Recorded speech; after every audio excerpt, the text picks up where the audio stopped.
অভিষেক বন্দ্যোপাধ্যায়ের শিক্ষাগত যোগ্যতায় আজ প্রশ্ন তুলল সুকান্ত মজুমদার। আবারও নজর রাখতে হয় বাংলার দিকে, কারণ সামনেই রয়েছে নির্বাচন এবং এই নির্বাচনের আগে ফের রাজনৈতিক দরজায় সরগরম বঙ্গ রাজনীতি। তৃণমূলের সর্বভারতীয় সাধারণ সম্পাদক অভিষেক বন্দ্যোপাধ্যায়ের শিক্ষাগত যোগ্যতা নিয়ে এবার সরাসরি প্রশ্ন তুলেছে কেন্দ্রীয় মন্ত্রী সুকান্ত মজুমদার।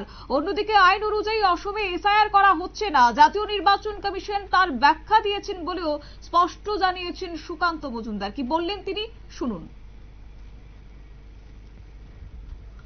ইলেকশন কমিশন স্পষ্ট করে কালকে বলে দিয়েছে, এই এসআইআর এর মূল উদ্দেশ্য হচ্ছে বৈধ ভোটারদের ভোটার লিস্টে নাম রাখা এবং যারা অবৈধ ভোটার তাদের নাম ভোটার লিস্ট থেকে বের করে দেয়া।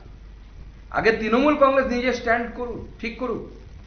আমার কাছে ভিডিও আছে যেখানে মমতা বন্দ্যোপাধ্যায় বলছেন ভোটার লিস্ট থেকে একটিও নাম বাদ গেলে আমরা ছাড়বো না, লন্ডভন্ড করে দেবো, হ্যান করেগা ত্যান করেগা। আর অভিষেক বন্দ্যোপাধ্যায় কায়দা করে বলছেন একটিও বৈধ ভোটার বাদ গেলে। কোনটা ঠিক, কোনটা তৃণমূল কংগ্রেসের স্ট্যান্ড, এটা তো ক্লিয়ার করুন।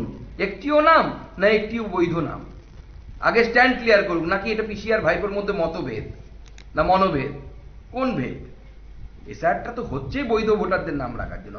ড্রাফট লিস্ট টাঙানো হবে, সেই ড্রাফট লিস্টে আমার নামও নাও থাকতে পারে। আমি তথ্য প্রমাণ দিয়ে অ্যাপ্লাই করবো, দেখুন আমি ভারতবর্ষের নাগরিক, আমার নাম ঢোকাতে হবে, নাম ঢোকে যাবে।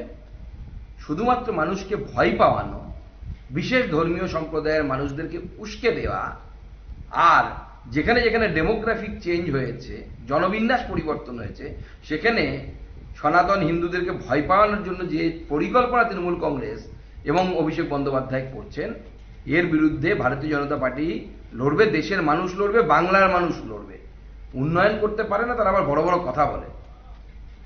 আপনারা শুনলেন সুকান্ত মজুমদারের বক্তব্য। অর্থাৎ সেক্ষেত্রে আজকে তিনি যা বললেন তারপরে সেখানে তৃণমূল কংগ্রেস তার নিজের দলের স্ট্যান্ড ঠিক করার পরামর্শ তিনি দিয়েছেন। তবে আজকে ওনার এই বক্তব্য এবং অভিষেক বন্দ্যোপাধ্যায়ের শিক্ষাগত যোগ্যতা নিয়ে প্রশ্ন তোলা রাজনৈতিক মহলের মতে নির্বাচনের মুখে এই মন্তব্য নতুন করে একটা চাপ তৈরি করতে পারে শাসক দলের শীর্ষ নেতৃত্বদের উপর। নিয়ে নিচ্ছি ছোট্ট একটি বিজ্ঞাপন বিরতির, সঙ্গে থাকুন।